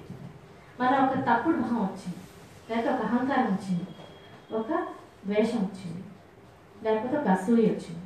నాకు అసూయ వచ్చింది, ఇది ఒక చెడ్డ గుణము, దీనివల్ల ఏది ఉపయోగం లేకపోగా నాకే హాని, కాబట్టి నేను తొలగించుకోవాలి అనే క్లారిటీ ఇస్తున్నాను. మామూలుగా ఏమవుతుంది, ఒక అసూయ వచ్చింది, ఎందుకు రాదా అనిపిస్తున్నాను. ఒకడి మీద ఒకడు ఏదో అన్నాడు అంటే నాకు కోపం రాదా అనిపిస్తున్నాను. అది మహాత్ముల చరిత్ర చూస్తే మనకి అది విరుద్ధంగా అనిపిస్తుంది. అదేంటి, అవతలాడంటే కూడా మన ప్రారంభం ప్రకారం వచ్చిన కష్టం ఊరుకోమంటారు, ఎందుకు ఊరుకోవాలి అనిపిస్తున్నాను. అంటే ఒకడు చెడ్డ బిహేవియర్తో మనకు వస్తుంటే మనం ప్రశాంతంగా ఎదుర్కోవడం కాదు, అక్కడ మన ప్రశాంతత ఎప్పుడో పడుతుంది. మన ప్రశాంతత చెదరకుండా మహాత్ములు ఏం చేస్తారంటే వాళ్ళ ప్రశాంతత ఎక్కడ బ్యాలెన్స్ చెదరదు, వాళ్ళ జీవితాలు మనం నేర్చుకోవాల్సింది. మన చిన్న పరిస్థితి గందరగోళ పడుతుంటాం కదా, పెద్ద పెద్ద కష్టాలు అసలు అక్కర్లా, అసలు రోజు ఉండవు, రోజు కష్టాలు ఉంటాయండి, ప్రతిక్షణం కష్టాలు ఉంటాయి, ప్రతిక్షణం మాత్రం మనం వరి అవుతూ ఉండొచ్చు కావాలంటే మన చాయిస్. ఇవాళ ఇక్కడ ఇప్పుడు మనం కూర్చున్నాం, ఇంత మంచి ఫ్రైడేస్ కూర్చున్నాం, ఇవాళంతా మనం బాగున్నాం, మనం ఎవ్వరు ఏమన్నా హాయిగా మంచి ఫుడ్ తిన్నాం, మంచి నిద్రపోయాం, అయినా సరే మనం ఎప్పుడో గుర్తుపెట్టుకుని బాధపడుతూ ఉండడమో, లేకపోతే ఫ్యూచర్ అంటే ఇవాటికి ఇవాళ మనకు ఒక చెడ్డ సిచ్యువేషన్ లేకపోతే ఏం చేస్తాం అంటే ఎప్పుడన్నా చెడ్డ సిచ్యువేషన్ తెచ్చుకుని ఇప్పుడు ఏడుస్తాం. అంటే ఇప్పుడు కూడా హాయిగా ఉన్నాం. మనం ఏం చేసి ఎవరైనా హాయిగా ఉంచగలరు అంటే హాయిగా ఉంటే ఎలాగో మనకు నేర్పాలి. ఇప్పుడు హాయిగా ఉంటే మనకు రాదు. మనం అనుకుంటాం ఆహా ఇది కట్టుకుంటే హాయిగా ఉండొచ్చు, పిల్లాడి పెళ్ళి అయిపోతే హాయిగా ఉండొచ్చు. అప్పుడు ఉన్నాగా అప్పుడేంటి మొత్తం అంతా అందరు సెటిల్ అయిపోయారు, అందరు వెళ్ళిపోయారు. అమెరికాలో మనకు కావాల్సి వచ్చిన అమెరికాలో కూడా ఆస్ట్రేలియాలో కూడా ఇంకోటి కూడా చక్కగా డబ్బులు పంపిస్తున్నారు. అప్పుడు ఎవరు లేని బాధ వస్తుంది, ఇంకేదో ఏదేదో వస్తుంది. మొత్తానికి మాత్రం హాయిగా ఉంటున్నారు. మనకి రాంది ఏంటంటే హాయిగా ఉండటం రాదు అనే విషయం ఫస్ట్ అర్థమయ్యేలా చేస్తుంది నిజమైనటువంటి మహాత్ముల బోధ. మనం అనుకుంటున్నటువంటి హాయిలో గందరగోళం, కన్ఫ్యూజన్, పరుగులు ఉన్నాయి కానీ అంటే ఎప్పుడో హాయి వస్తుంది అనేటటువంటి ఎక్స్పెక్టేషన్ ఉంది కానీ ఇప్పుడు హాయిగా ఉండటం చేతి కావట్లేదు. బాగున్నా సరే అని నేర్పాను. నువ్వు కాస్త ఆగి ఇప్పుడు హాయిగా ఉన్నావు, ముందు హాయిగా ఉండు. తర్వాత ఈ హాయిగా ఉన్నటువంటి బ్యాలెన్స్ మైండ్ తోటి వచ్చిన సిచ్యువేషన్ ఎట్లా ఎదుర్కోవాలో చూసుకో.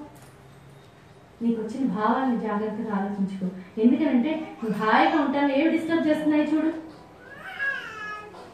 పక్కన వాళ్ళు వచ్చారు, వాళ్ళు ఏదో మాట్లాడారు, సినిమా బాగుందన్నారు, ఒక హీరో గారు గురించి ఏదో మాట్లాడారు. ఆయనంటే మనకు చాలా ఇష్టం. మన మనసు దేని గురించి ఆలోచిస్తుంది, వాడి గురించి, ఆయన గురించి ఆలోచిస్తుంది. దానివల్ల ఉపయోగం ఉందా?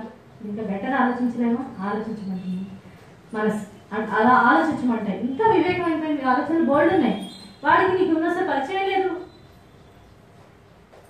కదా. చాలాసార్లు అది జరుగుతుంది. అసలు లోకాభిరామాయణంలో ఒక్కరిలో కూడా మానవ జాతికి ఉపయోగం ఉండదు. కానీ మనలో ఎన్నో శక్తులు పనిచేస్తే తప్ప మనకు ఆలోచన కానీ ఒక మాట కానీ రాదు. అంత కష్టపడాలా మన సొల్లు మాట్లాడుకోవడానికి ప్రకృతి అంతా. ఎన్ని లోపల నుంచి ఎన్ని శక్తులు కలిసి పనిచేస్తే మన అమ్మవారిని మాట్లాడుకుంటున్నాం. వాక్కు అమ్మవారు అంటున్నాం. అమ్మవారు ఎంత ప్రిన్సిపల్ అలా సూత్రంలా పనిచేస్తే ఒక్క మాట బయటకు వస్తుంది. మరి మనం అమ్మవారిని పూజ చేస్తే చెడ్డ మాట ఎట్లా మాట్లాడచ్చు? రెండు పరస్పర విరుద్ధాలు. నిజంగా భక్తి ఉంటే అసలు మాట్లాడదు. ఎందుకంటే ఆ విలువ మనకు తెలుసు. వాగ్దేవిని పూజించాక వాగ్దేవి అని దేవతగా నీ వాక్యం చేస్తే నువ్వు అంత పూజభావంతో నీ మాట విషయంలో ఉండాలి కదా. అందుకని అర్థం తెలుసుకుని ఎందుకు చేస్తున్నామో తెలుసుకుని చేయమంటే ఆధ్యాత్మిక మొత్తం. బాబా ఏం చేశారు అంటే మనకి ఎటు అర్థం కాదు. రాముడు, కృష్ణుడు వాటి గురించి ఎక్స్ప్లెయిన్ చేసిన వాళ్ళు లేరు. వేదాలు, శాస్త్రాలు వింటానే బాగుంటాయి, అర్థం కావు. దాంట్లో వచ్చే డౌట్లు క్లారిఫై చేసేవాళ్ళు లేరు. అసలు అంత చదువుకునే టైం లేదు, ఇంట్రెస్ట్ లేదు. ఇప్పుడైతే సంస్కృతం అసలు అవుట్ ఆఫ్ సిలబస్ ఉన్నా కూడా అదైతే ప్రశ్నలు బట్టి కొట్టినా ఇది కూడా పరీక్ష రాసింది కదా. మామూలు ఆ సంస్కృతం ఎలా వాడికి ఇంకా సంస్కృతం మన వాగ్మయం ఎట్లా అర్థమవుతుంది అంటే వాడికి ఇప్పుడు నేనేదో చైనా భాష ఒక సెంటెన్స్ బట్టి కొట్టి మాట్లాడడానికి రెండింటికి తేడా లేదు. మహా అయితే అగ్రతను పెట్టి మాట్లాడతా, లేకపోతే మామూలు మాట్లాడతా, అంతకంటే ఏమీ తేడా లేదు. ఒక్కొక్క మంత్రం తీసుకుని దాని గురించి ధ్యానిస్తే రెండో మంత్రంలోకి వెళ్ళలే ఉంటుంది సార్. అట్లా జరిగితే ఏదైనా తేడా వస్తుందని చెప్పారు కానీ ఇట్లా చదివితే వస్తుందని ఎవరూ చెప్పలేదు. చెప్పిన మహర్షులు కూడా అందుకు ఉద్దేశించారు అసలు. ఇప్పుడు మనం అడ్జస్ట్మెంట్స్ చదివేస్తున్నాం కనుక అడ్జస్ట్మెంట్ గానే ఉంటుంది అన్నమాట. రావాల్సిన ఫలితం రాదు. కాబట్టి బాబా ఏం చేశారంటే ముందు మీకు అర్థం కాని విషయాలు తీసి పక్కన పెట్టండి. అర్థమైన దాంట్లో సరిగ్గా ఉంటున్నారా? పక్కన వాళ్ళు ప్రేమించి బ్రతుకుతున్నారా అంటే బాబా ఎట్టా వాళ్ళు వేరుగా కనపడుతున్నారు, నేను వేరుగా కనపడుతున్నాను. వాళ్ళ స్వభావం వేరు, నా స్వభావం వేరు. అదిగో కుక్క, అదిగో పిల్లి, అదిగో చెట్టు. కాస్త ప్రకృతిని బేస్ చేసుకుని మేమేమో గద్దపడబడుతున్నాం. మాక ఒకరికొకరిని పరిచయాలు. వాడిని ఎట్ట ప్రేమించాను? నా స్వార్థం నాకుందిగా. నా స్వార్థం నాకున్నప్పుడు పక్కన వాడిని ఎలా ప్రేమించాలి అంటే అప్పుడు అయితే ఉంది అని ప్రతి వాళ్ళ మనసులో విషయాలు చెప్పడం మొదలుపెట్టారు. అంటే ఆయనకి ఏమవుతుంది, ఒకళ్ళ మనసులో విషయం ఒకరి గురించి పుట్టుపూర్వతరాల గురించి బాబా చెప్పేవాడు. వాడు వచ్చే ముందే ఫలానాడు వస్తున్నాడు, ఫలానాడు కొడుతూ వీడి వాడిని కొట్టాడు, వీడిని తిట్టాడు, నానా దీవత్సంగా తిట్టేవాడు. తిట్టు చెప్పారు. అదే ఒక భక్తుడు వస్తున్నాడు, వాళ్ళ దర్బార్ నుంచి వస్తున్నాడు రా, వాళ్ళతో ప్రసాదాలు ఉండండి, వాడి కోసం లేదు, వాడు ఇట్లా చేశాడు, ఇంత మంచి సంస్కారం కలిగిన వాడు అని చెప్పేవాడు. వచ్చే ముందరే వచ్చాక తెలిసేది, ఓహో ఫలానాడు వచ్చాడు కనుక బాబాయ్ ఇలా అవసరం. అలా తెలియాలంటే ఏం జరగాలి అంటే మనల్ని నడిపిస్తున్నటువంటి, ఇప్పుడు మనం చాలా తెలియగలవాడు అనుకొని చాలా మాట్లాడుతుంటాం, కానీ మనకి ఎంతో నడుస్తుంటే కదా ఈ మాత్రం మాట్లాడేది. ఈ కాస్త తెలివితేటలు ఎక్కడి నుంచి వచ్చాయి? శరీరం మనసు అన్ని పనిచేస్తుంటే వచ్చాయి. అదంతే మన కోసం ప్రకృతి అంతా మనం నడుపుతూ ఉంటే మనం కాస్త అహంకారంతో రకరకాలు చేసేస్తూ ఉంటాం. దాన్ని కూడా నాశనం చేస్తున్నాం ఇప్పుడైతే. కాబట్టి ఈ బాబా ఏం చేశారంటే, అయితే వద్దు అందరి మనసులో అన్ని చోట్ల భగవంతుడు ఉన్నాడు. ఎట్లా ఉన్నాడు బాబా అంటే అనుభవాలు పొందించారు. ఎవరికి? మనలో మనం అనుకుంటాం చాలా చదువుకున్న వాళ్ళని, కానీ ఆధ్యాత్మికంగా ఆ పరిస్థితి వాళ్ళంతా మనం అంటాం. ఇంకా నేను అన్నట్టుగా ఇలా చైన్స్ లాగా ఉంటుంది. ట్రాన్స్లేషన్ చదువుకోవచ్చు, ట్రాన్స్లేషన్ చదువుకోకపోవచ్చు. దాన్ని మనసులో పెట్టుకుని మనం మంత్రాలు చదవచ్చు, లేకపోతే లాగా చదవచ్చు. చాయిస్ అంతే, మనకి అంతే తెలుసు. అంతకు మించి ఏం తెలియదు. గట్టిగా ప్రశ్న అడిగితే మనం చెప్పలేము, పల్లెటూరు వాడు చెప్పలేడు, మనం చెప్పలేము. కానీ మనం కొంచెం తెలుగుగా చెప్పగలుగుతాం తెలియదన్న విషయం. కాబట్టి ఆ బాబా ఏం చేశారంటే, అయితే అనుభవాలు కుక్కర్ని కొడితే తన ఒంటి మీద చూపించి, ఎవరింట్లో పటానికి వేరే ఊళ్ళో నైవేద్యం పెట్టడం మర్చిపోతే ఇక్కడ చెప్పి, ఒక దీపాలకు నూనె ఇవ్వకపోతే నీళ్ళతో దీపాలు వెలిగించి, అంటే దేంతో ఏదైనా సాధ్యం. అటువంటి స్థితి ఒకటి ఉంది. అటువంటి స్థితి ఈ సృష్టిలో అయితే పాసిబిలిటీ ఉంది, ఆయన రూపంలో ఉంది. కాబట్టి నీకు నేనంటే ఇష్టంగా నేను అందరి రూపంలో ఉన్నాను, గుర్తుపెట్టుకోలేకపోతున్నావా ఇదిగో అని అప్పుడు ఎలా ఇచ్చాను, ఇప్పటికీ అలా ఇస్తున్నాను. ఎందుకని అంటే ఆయన అప్పుడు కూడా శరీర పరిమితంగా లేదు కనుక. అందుకే పెద్ద పెద్ద విషయాలు ఆయన ఎప్పుడు మాట్లాడాలి. వేదాలు చదువుకోండి మాట్లాడాలి, ఉపనిషత్తులు చదువుకొని మాట్లాడాలి. పైగా ఏంటి, మనకు ఒక ముఖ్యమైన విషయం తెలియాలి. ఇప్పుడు మనం ఇంత కులమతాలతో విడిపోయినాం, కుటుంబంలో కూడా మనస్పర్ధలతో కలిసి ఉండటం కాదు విడిపోయినాక అంతస్తులు కులాలు చాలా విషయాలు. మనందరినీ కలిపి ఉంచగలిగేటటువంటి ఒక సిస్టమ్ మనకు కావాలి. రకరకాల మతాలు వాళ్ళు కలిసి ఉండేటట్టు, రకరకాల డబ్బున్నవాడు లేనివాడు కలిసి ఉండేటట్టు. అంటే వీటన్నిటికి మూలమైనటువంటి తత్వం ఏదైతే ఉందో ప్రేమతత్వం, అందరికీ కావాల్సినటువంటి ప్రేమ, ప్యూరిటీతో కూడినటువంటి ప్రేమ ఉంటే ఆ తత్వంగా ఆయన దర్శనం ఇచ్చి నిదర్శనాలు ఇచ్చారు. అందుకని డబ్బున్న వాడిని ఎలా ప్రేమించాడు, లేని వాడిని అలా ప్రేమించాడు, అది అసలు ముఖ్యం కాదని ఇచ్చారు. అట్లా ప్రతిదీ మనకి ఏ డౌట్స్ అయితే ఉన్నాయో కులమతాల గురించి, సాంఘికమైనటువంటి దురాచారాల గురించి, లేకపోతే మనకు ఉన్నటువంటి కులం వయస్సు తేడాల గురించి, డబ్బున్నవాడు లేనివాడు, మనకి ఎక్కడెక్కడైతే డిఫరెన్సెస్ ఉన్నాయో వాటన్నిటిని యూనిఫై చేస్తే ఆయన బోధనలు ఉన్నాయి. ఎవరికి వేరే అర్థం కావు, తీసి పక్కన పెట్టండి. ఇవన్నీ ఎందుకు చెప్పారు? ఒక విధమైన జీవిత విధానం కోసం చెప్పారు. ఆ జీవిత విధానం డైరెక్ట్ గా మీకు అర్థమయ్యేటట్టు చెప్తే చాలు. అందుకని బాబా బోధనలు ఇదేంటి మన సమస్యలన్నింటికి పరిష్కార మార్గం ఎట్లా అంటే, మన కెపాసిటీ ఇంతే, మన కెపాసిటీకి దిగొచ్చి చెప్పేటటువంటి సద్గురుతత్వం సృష్టిలో వచ్చింది కనుక దాన్ని ఉపయోగించుకుని మనం మారితే ఏమవుతుందంటే మన భావితరాలు బాగుంటాయి, మన సమాజమే బాగుంటుంది. ఎవరికో ఏదో చేయటం కాదు. మనం ఎంత డబ్బులు ఇస్తే మాత్రం వాడికి లేదు. సేఫ్టీ ఎలా ఇస్తాం? సేఫ్టీ ఉన్నటువంటి సమాజాన్ని నిర్మించుకుంటేనే ఇస్తాం, అటువంటి కుటుంబాన్ని నిర్మించుకుంటే ఇస్తాం, అటువంటి ధైర్యాన్ని వాడికి ఇస్తే చేయగలుగుతాం. వాడు ఇన్ఫ్లుయెన్స్ అయ్యి వాడు పక్కన వాడిని మంచిగా ఇన్ఫ్లుయెన్స్ చేయగలిగితే వాళ్ళిద్దరు కలిసి ఉంటే ఒక్కరు అవుతాం, ఇంకొక ముగ్గురు కలిస్తే ఇంకొక వాడు, వాడి కుటుంబం వాడు వెనకాల ఉంటే ఇంకా బాగా కదా.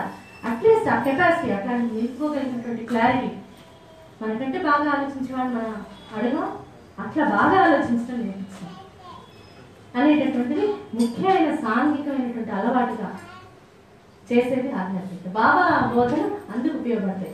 అవి మన నిత్య జీవితంలో మనకి రోజు వచ్చే బాధ్యతలు, బరువులు, సాంఘికమైనటువంటి బలహీనతలు, వాటెవర్ కాలక్షేపాలు, వీటన్నిటి విషయాల్లో ఎట్లా ఆలోచించుకోవాలి, బాబా బోధనలు ఎట్లా అన్వయించుకుని జీవించాలి చేసి చూపారు కనుక మాస్టర్ గారు రాసినటువంటి బోధనలు చేసినటువంటివి రాసినటువంటివి వాళ్ళ బోధనలు మనకు అందుకు ఇంపార్టెంట్ అవుతాయి. అవును, ఆయన పక్కకి ఇలాంటి బాధ్యతలు లేవుగా అంటే ఉన్నాయిగా వీడికి. అయినా సరే ఆయన చెప్పిన బోధనలు ఇట్లా మలుచుకుంటే ఇక్కడ కూడా ఆయనంత గొప్ప వాళ్ళు అవ్వచ్చు. ఈ కాలంలో ఇదే మనకున్న కుటుంబ పరిస్థితులు వాళ్ళకి కూడా పాజిబుల్ అని నిరూపించేటటువంటి జీవితాలు కనుక. అంటే ఒక భగవంతుని ఎలా సేవించాలి, అట్లాంటి సద్గురువుని ఎలా సేవించాలి, ఎవరైనా మనకు ఆచరణగా మనకున్నటువంటి కుటుంబ పరిస్థితిలో చూపిస్తే మనకి వెంటనే అందుతుంది లైవ్. లేదు డౌట్స్ ఉన్నాయి, క్లారిఫికేషన్ దొరుకుతుంది. అది ఎట్లా అన్వయించుకోవాలో తెలుస్తుంది. దానివల్ల చిన్న మార్పు నుంచి పెద్ద మార్పు దాకా మనకు వచ్చేటట్టు ఆ మార్పు కోసం వాళ్ళు అవతరించింది. ఆ మార్పు కోసమే ఆధ్యాత్మికత మొత్తం ఉన్నది. అది లేకుండా ఉన్నటువంటి ఎంతటి గ్రంథం అయినా సరే వైద్యుడు కాలినట్టుగా, ఎంత పెద్ద ఉపనిషత్తు వేద గ్రంథం అయినా సరే అది మనకు ఉపయోగపడింది మాత్రం. ఇప్పుడు ఎలా అయితే నేను మెడిసిన్ పుస్తకం చదివి ఆపరేషన్ చేస్తే ఎలా అండి, రెండు వేరు కదా. ఆపరేషన్ నేను ఒకేసారి బ్లేడ్తో ఇట్లా కట్ చేస్తాను అంతే కదా, చేస్తుంటే ఇట్లా చేస్తాను. దానిలో ఏముంటుంది, ఒక సిజర్స్ తీసుకో, ఆ తర్వాత సరిగ్గా పెట్టు, ఆ తర్వాత కట్ చేయి. కట్ చేసేటప్పుడు ఈ జాగ్రత్తలు తీసుకుని ఒక లైన్ లాగా ఉంటుంది. ఉదాహరణ, ఒక జంతువుని వర్ణిస్తున్నాను, పాము. పాము చూడటానికి పాముని గురించి చదవడానికి తేడా ఉందా లేదా? చూడకుండా చదివితే అర్థమవుతుంది. మీరు టెస్ట్ చేయండి, పిల్లలు అస్సలు చూడని విషయాన్ని చదివించండి, బొమ్మ గీయండి. ఆవును చూసినవాడో లేకపోతే ఆ పామును చూసినవాడో సరిగ్గా గీస్తాడా? పాము గురించి చదివినవాడు గీస్తాడా? ఎంతైనా సరే చూసింది అంత సమానం కాదు, గీయలేడు. పొడుగ్గా ఉంటుంది, దానికి స్కేల్స్ ఉంటాయి, ఎస్ఎల్ఎస్ఎల్గా, ఇది పాకులు ఉంటుంది, దానికి ఒక పడగ ఉంటుంది, అది హాఫ్ సర్కిల్ రూపంలో ఉంటుంది. ఎంతైనా చెప్పండి, పాము బొమ్మ మాత్రం సరిగ్గా రాదు. ఎస్పెషల్లీ ఇంక జంతువులు అయితే అసలు చెప్పట్లేదు, మనుషులు అయితే ఇంకా అసలు చెప్పట్లేదు. కాబట్టి చదవడానికి తెలుసుకోవడానికి అంత తేడా ఉంటుంది. అలాగే ఆధ్యాత్మిక గ్రంథాలకి, ఆధ్యాత్మిక ఆచరణకు, ఆధ్యాత్మిక నిజమైన సద్గురువుల జీవితాలకు అంత తేడా ఉంటుంది. మనం ఎంత చదువుకున్న పండితులు అవగలం కానీ ఆత్మజ్ఞానం కాలేదు. అందుకు యాక్చువల్గా డాక్టర్ దగ్గర అసిస్టెంట్గా పనిచేయాల్సిందే, ఎంత చదువుకున్నా సరే. ఈ పుస్తకాలు లేకపోయినా అసిస్టెంట్గా చేసి ఆపరేషన్ చేయొచ్చు, పుస్తకాలు మాత్రం చదివి మాత్రం డైరెక్ట్గా ఆపరేషన్ చేయలేదు చూడకుండా కదా. ఎంతో తేడా ఉంది. అందుకని మళ్ళీ ఇంకో టాపిక్ అనుకోండి, అందుకని మన ఎడ్యుకేషన్ సిస్టమ్ చాలా అంటే చాలా మటుకు అన్సక్సెస్. ఎందుకంటే ఇంత తేడా ఉంటుంది నిజానికి దానికి చదువుకునే దానికి. అందుకని ఒకరి దగ్గర ఉద్యోగం చేస్తే సరిపోయేటటువంటి దీనికి ఎన్నో ఏళ్ళు చదివాక కూడా మళ్ళీ అదే పని చేయాల్సి వస్తుంది. ఇది ఇంకో టాపిక్, అది కూడా ఆలోచించుకోవాల్సిందే. సాంఘికంగా మార్పు రావాలి అంటే మాత్రం. కానీ ఇట్లాంటి వివేకవంతమైనటువంటి ఆలోచన ప్రోత్సహించి ఉత్సాహం ఇచ్చి దానికి కావాల్సిన నెక్స్ట్ ఆలోచన ఇస్తూ పోతాయి మనకు మహాత్ముల చరిత్రలన్నీ. అందుకని చాలా ఉత్సాహభరితంగా ఉంటుంది. దానిలో మనకు వచ్చేటటువంటి వికాసం ధ్యానం చేస్తే కూడా అదే వస్తుంది, తపస్సు చేస్తే అదే వస్తుంది, యజ్ఞం చేసినా అదే రావాలి. వస్తే మాత్రమే వికాసం చెందుతూ ఉండటం మన న్యాచురల్ ప్రాసెస్. హాయిగా ఉంటుంది, నాకు పర్కులేషన్ ఉంది. అట్లా హాయిగా ఉండేటటువంటి మార్గం ఉంటే అది సరైనటువంటి ఆధ్యాత్మికత. అంతే, అది చాలా హాయిగా తీసుకెళ్తే మహాత్ముల బోధలు వాళ్ళ ఆచరణ ఒక చిన్న తీసుకుంటాం, దాని నుంచి శ్రద్ధ పెంచుకుంటూ పోతుంటాం. అట్లా అన్నమాట. ఒక చిన్న ఏదో చిన్న అలవాటు మంచి చేసుకుంటాం, అగరత్తి పెట్టే వెళ్తాం బయటికి. అది ఎవరైనా చిన్న పిల్లలకు కూడా నేర్పించదు. ఊది పెట్టుకుని బాబాకు చెప్తున్నా, పూజ చేయమంటే చేయడు కానీ ఇంత మాత్రం అయితే చేయగలిగారు.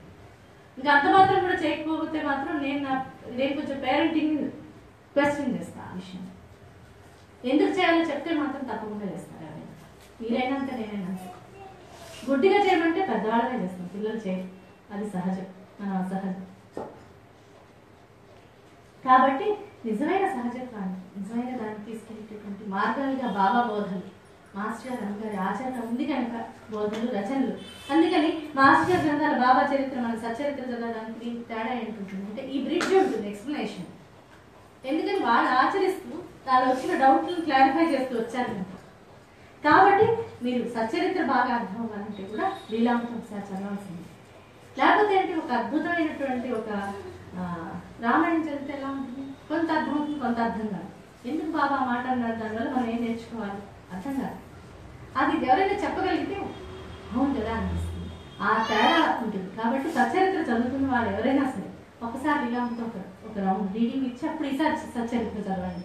అది ఎంతో వేరేగా అర్థమవుతున్నాను, అదే సచరిత్ర.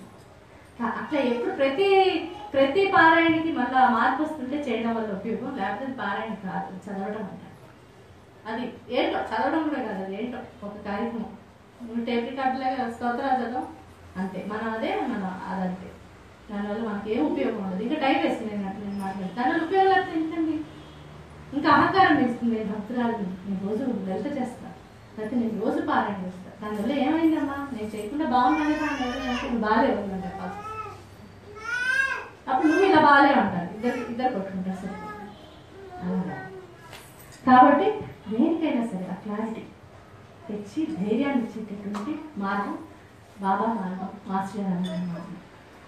ఆ స్పష్టత వైపుకి మనందరినీ నడిపించాలని అందుకు వారి బోధనలు లీలలు మనకు ఉపయోగపడాలని, మనలో మార్పులు తీసుకొచ్చి మనల్ని వెలుగు వైపుకు తీసుకెళ్ళాలని చీకటి నుంచి ఆ మహాత్ములందరినీ చేయి పట్టి నడిపించడానికి మనసారా ప్రార్థిస్తూ చేయిస్తాను. శ్రీ సచిదానంద సద్గురు సాయినాథ్ మహారాజ్ की जय। శ్రీ సచిదానంద సద్గురు అలివేలు మంగమ్మ సహిత భరద్వాజ మహారాజ్ की जय।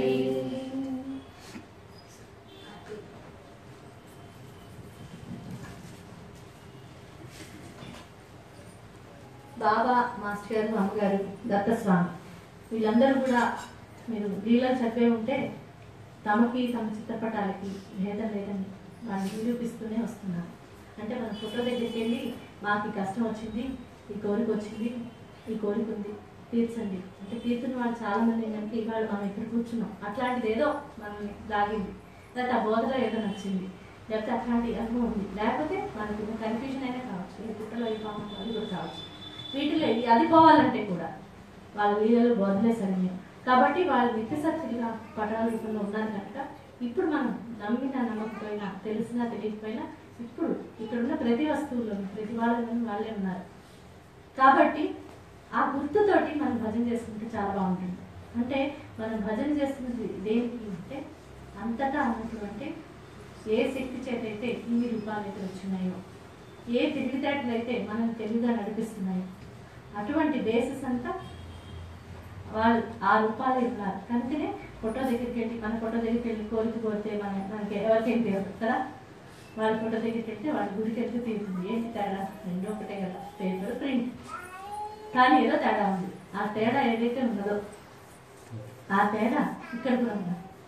వాళ్ళ ముగ్గురు ఇక్కడ కూర్చుని ఉన్నారు.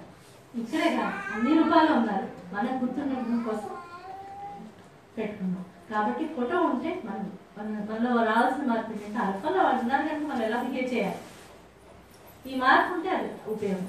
కాబట్టి వాళ్ళ ముగ్గురు ఇక్కడ ఉండి ఇవాళ ఈ సంఘటన జరపడానికి మిమ్మల్ని నన్ను కూడా ప్రేరేపించి ఇక్కడికి లాక్కొచ్చారు కనుక అందుకు ఎంతో సహకారం ప్రకృతి నుండి ఉంటే ఈ కాస్త మనం చేశాం.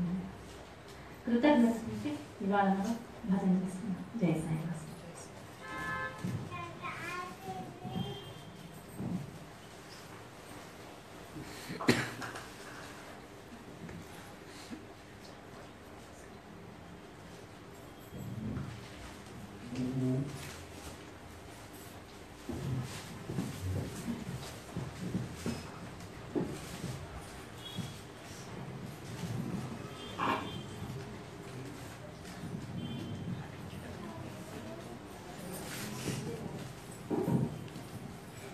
श्री सच्चिदानंद सद्गुरु साईनाथ महाराज की जय। श्री सच्चिदानंद सद्गुरु अलिवेलु मंगम्म सहित भरद्वाज महाराज की जय। गुरुर्ब्रह्मा गुरुर्विष्णु गुरुर्देवो महेश्वरः गुरु साक्षात् परब्रह्मा तस्मै श्री गुरवे नमः। गुरुर्ब्रह्मा गुरुर्विष्णु गुरुर्देवो महेश्वरः गुरु साक्षात् परब्रह्मा तस्मै श्री गुरवे नमः। गुरुर्ब्रह्मा गुरुर्विष्णु गुरुर्देवो महेश्वरः गुरु साक्षात् परब्रह्मा तस्मै श्री गुरवे नमः।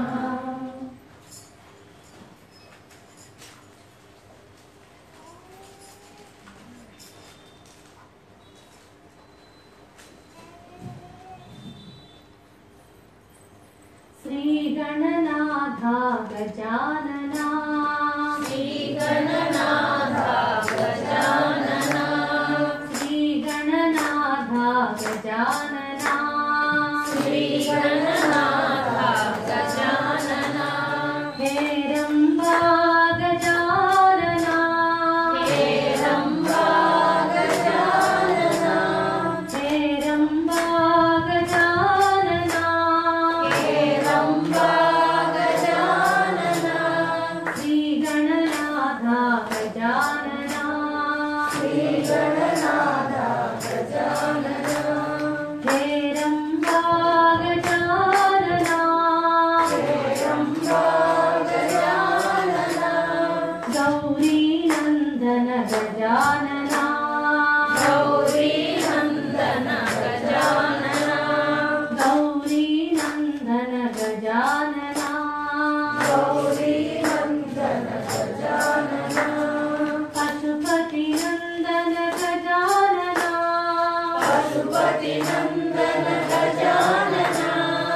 गजानना श्रीगणनाथा गजानना मानस भज रे गुरुचरणं मानस भज रे गुरुचरणं मानस भज रे गुरुचरणं मानस भज रे गुरुचरणं दुस्तर भवसागर तरणं दुस्तर भवसागर तरणं गुरु महाराज गुरु जय जय गुरु महाराज गुरु जय जय गुरु महाराज गुरु जय जय गुरु महाराज गुरु जय जय साईनाथ सद्गुरु जय जय साईनाथ सद्गुरु जय जय साईनाथ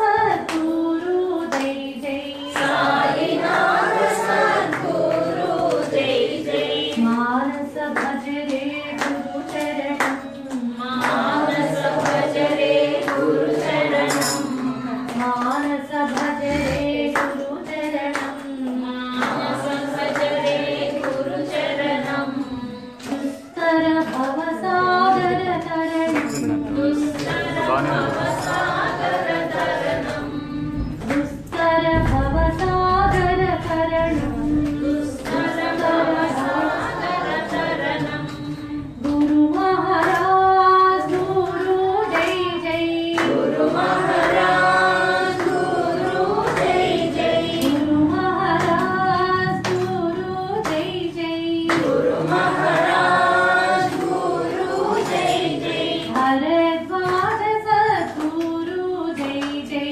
भरद्वाज सद्गुरु जय जय भरद्वाज सद्गुरु जय जय भरद्वाज सद्गुरु जय जय मानस भज रे गुरु चरणं मानस भज रे गुरु चरणं मानस भज रे गुरु चरणं मानस भज रे गुरु चरणं दुस्तर भवसागर तरणं दुस्तर भवसागर तरणं गुरु महाराज गुरु जय जय गुरु महाराज गुरु जय जय गुरु महाराज गुरु जय जय गुरु महाराज गुरु जय जय हरि वेणु मंगम्मा जय जय हरि वेणु मंगम्मा जय जय हरि वेणु मंगम्मा जय जय हरि वेणु मंगम्मा जय जय गुरुदेव दत्ता साई राम जय साई राम गुरुदेव दत्ता साई राम जय साई राम गुरुदेव दत्ता साई राम जय साई राम गुरुदेव दत्ता साई राम जय साई राम साई राम जय साई राम जय साई राम साई राम जय साई राम जय साई राम प्रेम स्वरूपा साई राम करुणा सागर साई राम प्रेम स्वरूपा साई राम करुणा सागर साई राम प्रेम स्वरूपा साई राम करुणा सागर साई राम प्रेम स्वरूपा साई राम करुणा सागर साई राम आपद बांधव साई राम अनाथ रक्षक साई राम आपद बांधव साई राम अनाथ रक्षक साई राम आपद बांधव साई राम अनाथ रक्षक साई राम आपद बांधव साई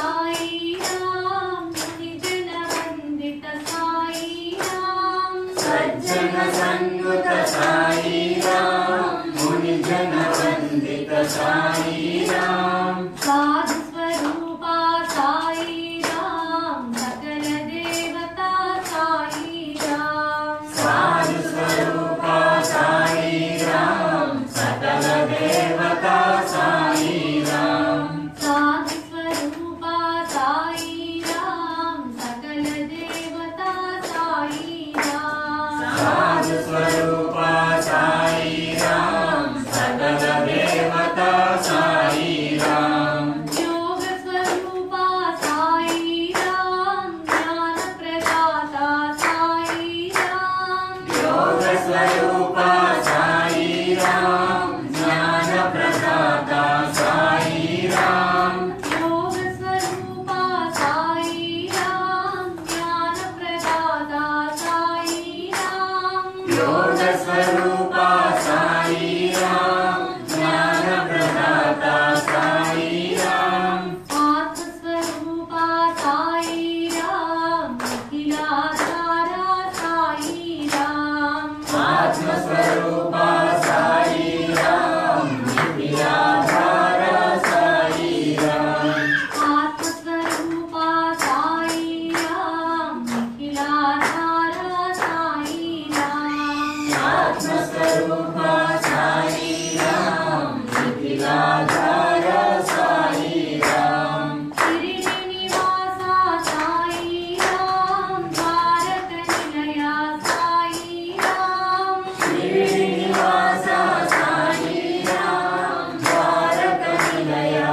शिव अरुणाचल शिव अरुणाचल शिव अरुणाचल शिव अरुणाचल शिव अरुणाचल शिव अरुणाचल शिव अरुणाचल शिव अरुणाचल शिव अरुणाचल शिव अरुण शिव अरुणाचल शिव अरुण शिव अरुणाचल शिव अरुण शिव अरुणाचल शिव अरुण शिव ओम नमः शिवाय ओम नमः शिवाय ओम नमः शिवाय शिवाय नमः ओम नमः शिवाय ओम नमः शिवाय ओम नमः शिवाय शिवाय नमः ओम नमः शिवाय ओम नमः शिवाय ओम नमः शिवाय शिवाय नमः ओम नमः शिवाय ओम नमः शिवाय ओम नमः शिवाय